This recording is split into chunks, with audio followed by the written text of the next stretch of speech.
Okay mga kapakners, good morning! May luto na naman ang ating chef.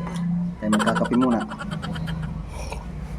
Parang ang luto ng chef ay balunan na pinapatakan ng kumukulong mantika. Balunan ng manok yan.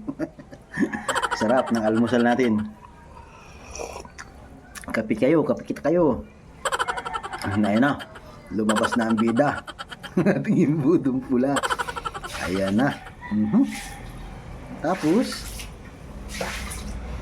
ihawin. Tinuhog na sa stick. Ito na yung kambal natin magluluto. Ay hindi inihap. Ginayat lang. Tapos, nilagyan ng kamarami sili no. Daming bitsin, hot sauce. Kakaiba yan. Tsaka titikman, luto na. Halang yan.